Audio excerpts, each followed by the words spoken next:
I had fond memories of growing up, and I grew up in a very poor family. We lived on a farm, lots of kids, didn't have money to buy new clothes. So my grandmother and I would go out garage sailing, and we would find clothes that I liked and that maybe didn't fit me, but her and my mom would fix them up to make them fit me.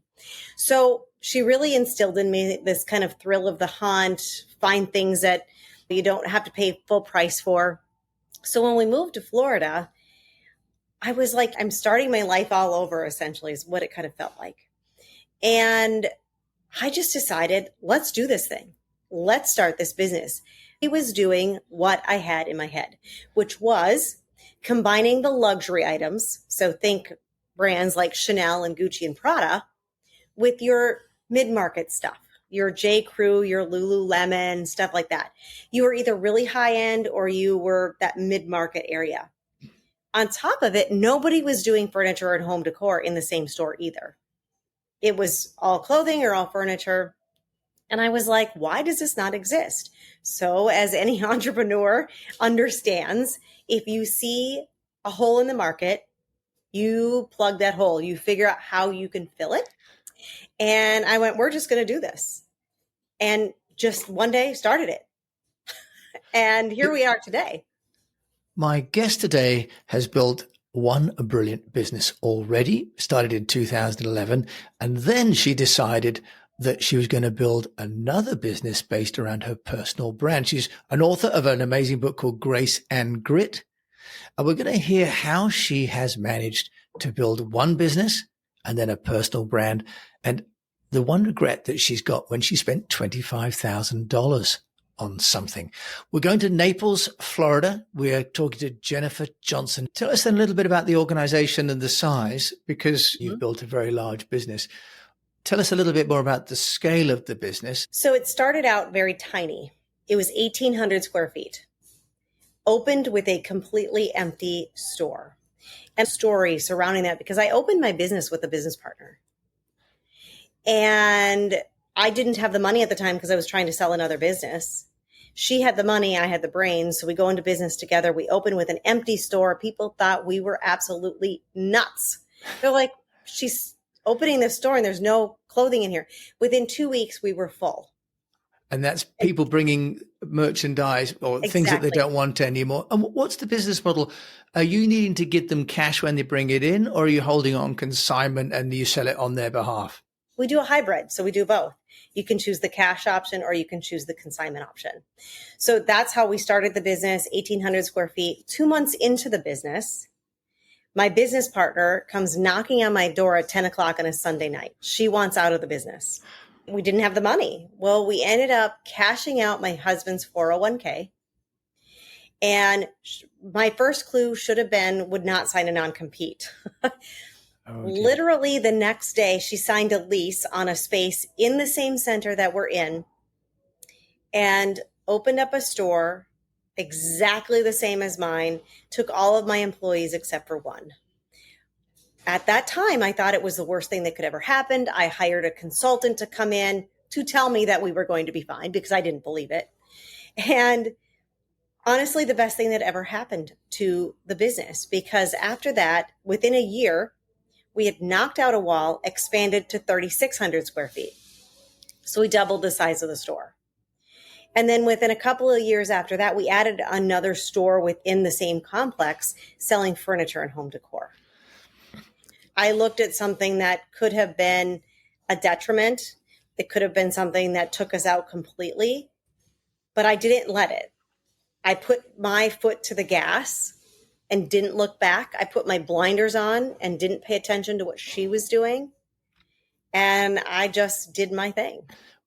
Jennifer, what a brave story. And as you say, it's about mindset, isn't it? And whatever she has done will be between her and her maker. But fantastic that you persevered, and frankly also that you had a husband who was full of support for you, because another person might have decided to call it a day. Oh, yes. It was extremely stressful. The one tangible thing that got me through all of that, the most important part when you're in a that's yours, is to make sure that you're surrounding yourself with your personal board of directors. That's what I call it, my personal board of directors. It is people that are either paid, like my accountant and my attorney, or it's somebody that I know that was in business and is perhaps retired, or somebody that's currently in business that can help me with, hey, I want to sit down, that they'll mentor me. That is so important, that it's really a must in your business. It's a tool in your toolkit. Yeah, and we're going to talk a bit later on about your $25,000 Oh, yes. investment that didn't go quite as planned, but we won't get to that just yet. But so you expanded, you've got office furniture, you've got home furniture. How did you go about building the brand? Because you said you've been able to expand. Great. But in a funny way, unless you're an entrepreneur, you go, oh, they expanded, and you go, oh, that's fine. And you kind of assume. But as an entrepreneur, I'm like, okay, but how did you expand? Because actually there's a story behind you needing to knock walls down. Presumably you didn't knock the wall down that went to your old business partner's unit. I thought you might have thought about doing that, but presumably your attorney wouldn't let you do that probably. Exactly. Yeah. So how did you build the brand? And it is truefashionistas.com, by the way, and anyone on that wants to go to my YouTube channel, The Unnoticed Entrepreneur, will also see some of the screen shares. But truefashionistas.com is an amazingly content-rich and well laid out website as well. Jennifer, tell us about how you've built the brand and got people coming to you. So I will tell you that it's one word: community. And what I mean by that is we planted ourselves within our community and just got involved. We dug our feet in. We grew roots here. So that looks like many different things. That looks like, yes, we went out and we supported the Little League baseball games and the Cub Scouts and Girl Scouts and all of those things, but we were visible in our community. And that means I'm on the board of many different nonprofits in town. We do a lot of different philanthropic things with our business in our community. We are here for our community. And as a result of that, people refer you because they come to know you. They know what you stand for. And they want to do business with somebody who is going to be a pillar in their community. And it was that one simple word. And it sounds simple, but with that came a lot of work. It came doing a lot of different things. For example, challenges that we face here in Naples, Florida is we have been on the receiving end of a lot of hurricanes. It's almost a byword for hurricanes, isn't it? Where you've either got alligators or hurricanes, it seems. Exactly. We have become, with every hurricane that happens, a drop-off spot for hurricane supplies for our community. But we don't just become a drop-off spot. We actually take it a step further, and we go out and deliver in our company van the supplies that these people in the community that have been affected by the hurricane that they need. We make sure it gets to the people on the front lines. It didn't start that way. We did it out of the kindness of our hearts. That's why we do it. But it's a community building thing again. That's really lovely to hear. And of course, you're also fulfilling a community purpose, aren't you, by moving goods from people that don't need them anymore to people that do need them, but wouldn't necessarily have the budget or the appetite to buy them as you were a child, right? And I didn't grow up with a lot of money when we were kids. We now have, of course, more and more thrift stores in the UK. Mm-hmm. But your model is really making it into a proper commercial enterprise, whereas in the UK, thrift stores are a charity. Whereas in America, it seems as though you have a real business model around the buying and selling of things. Yeah, and we do, but we also have a philanthropic component of that. Because if you bring stuff into us that we don't take, for example, it may be out of season or we don't sell this brand very well, we donate it to a local thrift store and they get every single thing that we don't take. So we are still doing good in our community by giving it to that charity who then in turn can sell it and make money for their charity.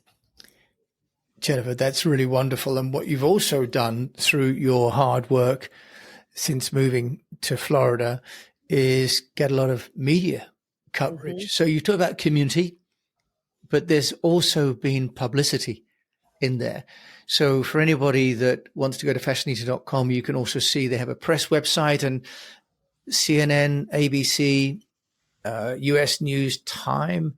You've got Gulf Shore Business, Best Life. So you've got national and I imagine regional and citywide press as well. Woman & Home, for example. Can you just tell us a little bit, Jennifer, about your media outreach? Have you done that yourselves? Have just the media been customers and said, hey, this is a great story, tell me about it? Sure. So all of what you see was all about cultivating relationships. That's ultimately what it was about. I met one reporter. Somehow someone had given me an article or a request from a journalist. And I responded to that request. And then I was published. And then I used that to be like, hey, in my emails or whatever it was, I put it on our website saying, as seen on. And I just started building relationship after relationship. And then one person found out and another person found out. It blossomed. What started it. Okay. And for people that aren't familiar, there are websites like it's called Help a Reporter Out, Harrow, where journalists do send out what they're looking for. Mm-hmm. You can, it's by PR Newswire, if I'm not mistaken. And Jennifer, as you've done, once a journalist meets a reliable and credible source and one that writes back with good pictures and so on, they refer you to other journalists, don't they? So that's fantastic. So you've been able to build that relationship in the community, plus with the journalist community as well. So plainly, really great skills that you've got there. So let's just also look at some of the service aspects, because one of the things I love about your website is we've got a lot going on that would help the customer, be it bringing you the goods or buying the goods from you, to work with you. Can you just talk us through some of the strategy of, if you like, the on-site? Because I'm imagining a lot of customers are having their first interaction with you online. We'll be back after a quick break. Marketing is a puzzle. You can either give into the confusion or learn to love the solve. On the Axiom's Real Talk About Marketing podcast, guests like Aaron Schaefer of GM share how to manage challenges. Make sure that you're not fixed in terms of what you're thinking about. The team's going to change, and the way teams operate are going to change. COVID was a great example of that. The industry is going to change. Are cookies going away or not? That was another great example of that. And so how do you continue to evolve as the space evolves? Guests from HP, The Trade Desk, and Databricks share thoughts on today's marketing landscape. Find Real Talk About Marketing on YouTube, Axiom.com, or wherever you hear podcasts. Correct. So we try to make it as frictionless as possible, whether you're shopping the website or you're wanting to consign with us, because you can ship to us. If you don't live by us, you can ship to us anywhere in the country.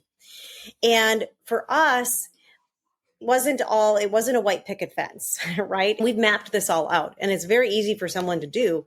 Just sit and think about your business and what touch points you have with your customer. And from that, you can find and build a process around, how am I going to make this easy for my customer because as we all know, the more barriers you put up for your customer, they're going to stop and they're not going to go further. Yeah. So you have to find out how to make it frictionless. And it just has come with a lot of time and a lot of looking at all of our processes. And we look at all of our processes at least twice a year and all of our positions. So we go and we do an audit of every position in our company. And we have about 50 employees. Yeah. When you say a position, you mean as in like a role or a job title? Yes. Right. And say, what are you doing? Let me watch you work for an hour. Let's see the process. Is there something in the process that we had created that's a friction point? Or is it something that an employee adapted over time? Because we may say, this is how we want it, but an employee maybe threw something else in because they thought it was a shortcut or they thought it was a good idea, and muddying the waters. So for anyone that wants to go to fashionistas.com, you'll see what Jennifer has also got, for example, is a pop-up that gives you a 10% off your order, for example, straight away. And they have a rewards program as well. So not only have you reduced the friction, but you've got at least 2 hooks straight away that would either give me a reward or a loyalty of some kind. Jennifer, I'd have to ask you about AI, because we talk about processes, and AI and automation is changing that. How have you changed or adopted AI within True Fashionistas? Mainly, I use it more in my other business than I do. In True Fashionistas, we use it sometimes to write an email, write copy for a social media post, or we don't call them newsletters, but we send out emails several times a week. So we use it to craft a copy, essentially. I know that a software that we use have been trying to use it for pricing purposes. And for us, the size of business that we are, our store's about 13,000 square feet right now. And we probably have 300,000 products in our store. It's very hard to get an AI program right now at this stage that can price stuff. So we still rely on our old algorithms, which I guess is still kind of AI, but we mainly use it in True Fashionistas as copywriting. Okay, so on the marketing side, yes. So let's just think about what comes along, because you've now started to transition and share what you know with other entrepreneurs. So we're going to move into your sort of Jennifer Johnson part 2, which is moving into her as an author.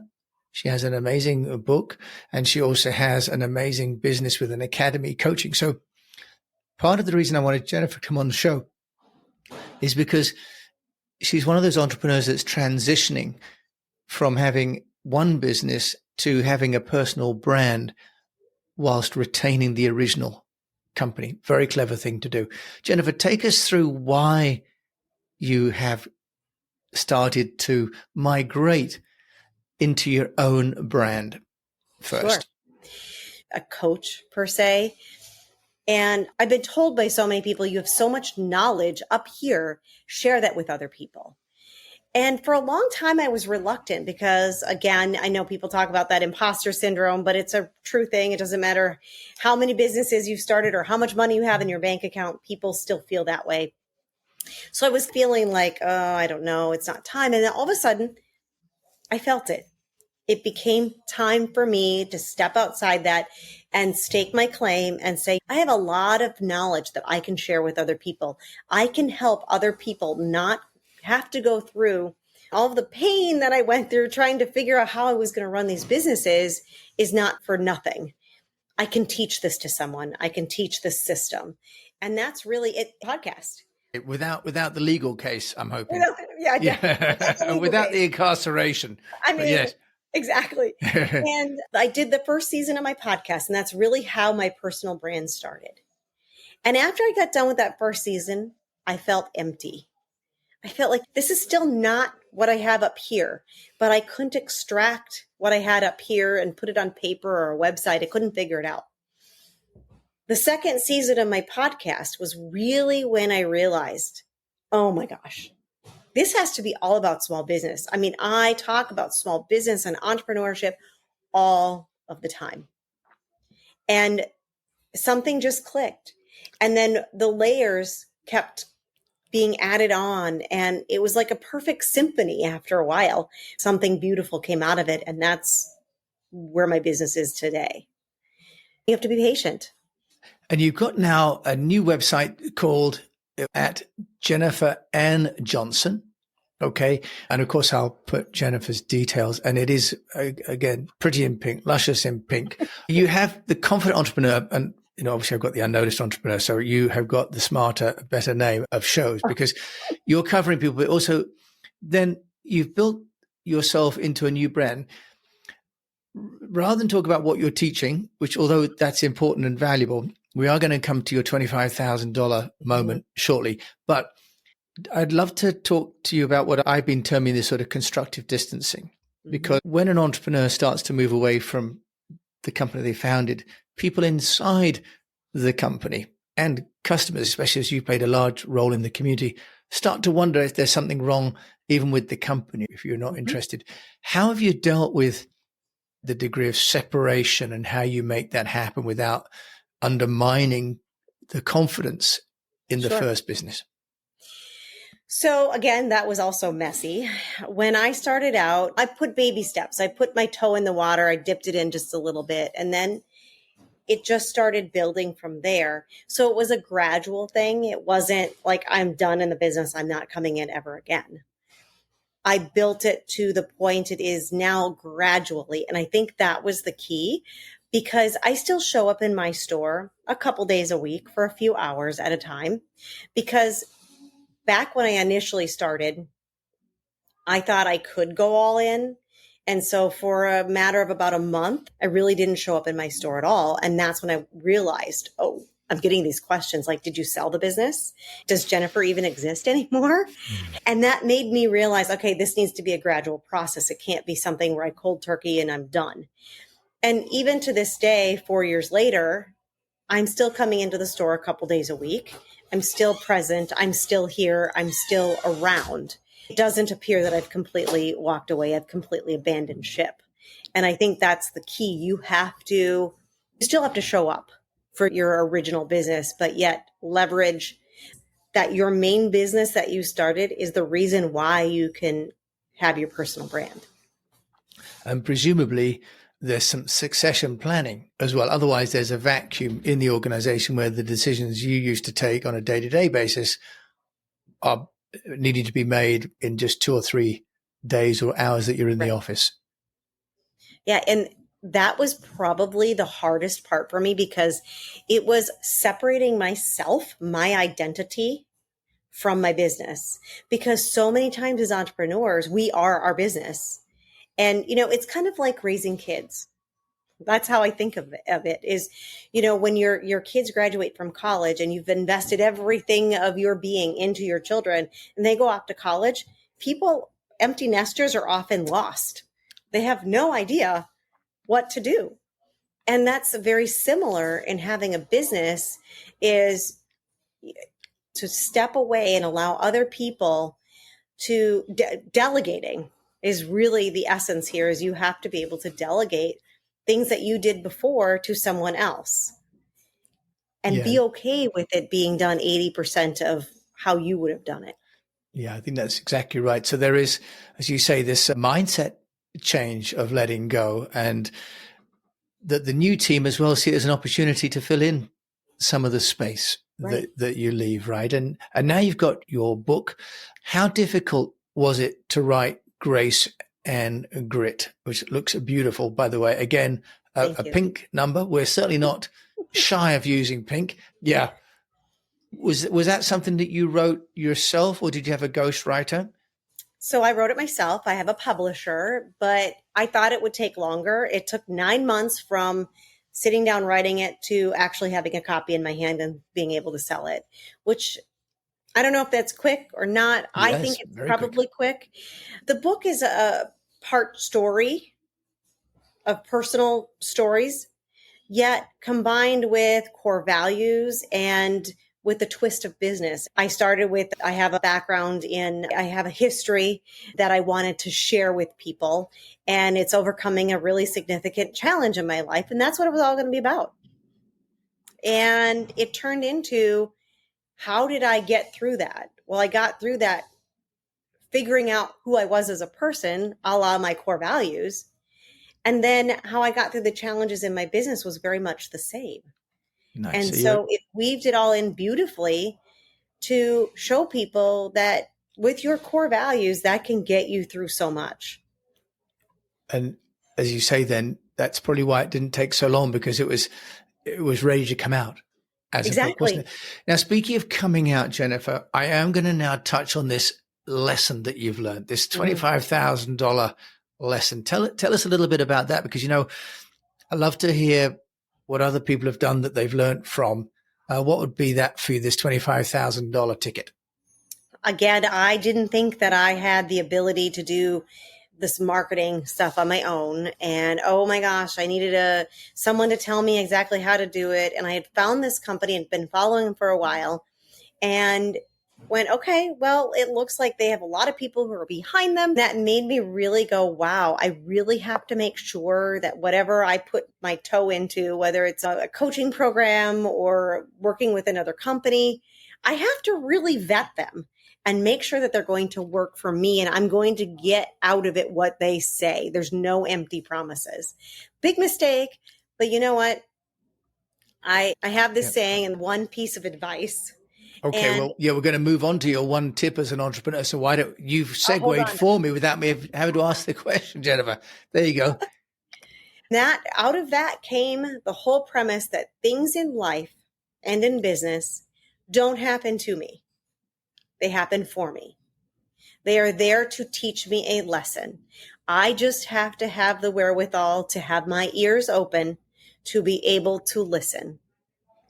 And I listened to the lesson that was being dealt to me at that time. And it was, sure, you vet everybody that you work with. Don't take somebody's word for it. You do the work and you figure out if they're going to work for you. So things in life and business happen for you. They don't happen to you. That's great, Jennifer. And I think this other thing about taking responsibility for your decisions, which you've done there, and not beating yourself up about it, is also really important. Letting yourself say, well, it happened. I've learned and I move on. And we've all spent money on something that we could have spent it somewhere else and maybe had a better result. Yeah. But you've moved on. So if there was a podcast and a book, we've got Grace and the Grit. So I'm going to put that in the list, but I am going to press you to talk about another book or podcast that you might recommend. So I'm going to go with book. It is called The Power of We. And Kyle McDowell is his name, is the gentleman who wrote the book. From that, it teaches you really how to build a culture within your company. And one takeaway from that book is when, you're standing with your employees shoulder to shoulder and you're doing the same things that you're asking your employees to do. You're not asking them to do something that you're not going to do. Because if you stand with them shoulder to shoulder, there's not as far to fall. You're falling together and you're working together. You're working side by side. That was a powerful lesson to me. I've always operated my life like that. I'm not going to ask somebody to do something I'm not willing to do, but it put it in words for me and in a concept. And I went, wow, that's powerful. That's The Power of We by Kyle McDowell. So we'll look that up and put that in the show notes. Jennifer, if someone wants to get more of you and your time, you have an academy, you have your book, you have your podcast, where can they find you? The easiest way is my website, which is jenniferannjohnson.com. I am also on Facebook. I'm heavily on Facebook. I'm also very much on LinkedIn as well, Jennifer Ann Johnson, on both of those platforms. Jennifer, well, I'm connected with you now, and it's wonderful to be connected to a confident entrepreneur. I'm normally talking as the unnoticed entrepreneur, so it's been a joy to have you and to hear really your emphasis on community, and that it starts with people, I think is wonderful, and that you're taking responsibility for the decisions that you've taken and that you're continuing to grow. Thank you for joining me all the way from Naples in Florida. Thank you so much. Jennifer Johnson, the True Fashionistas store that she's built there is incredible, and you can sell your merchandise or clothing to her from wherever you are in the country. Thank you for joining me. I'm the unnoticed entrepreneur. Jennifer is the confident entrepreneur. On this episode, share this episode with a fellow unnoticed entrepreneur, because this show is for you and for someone that you might know that needs the kind of wisdom that Jennifer has shared with us today. So until we meet again, I just encourage you to keep on communicating.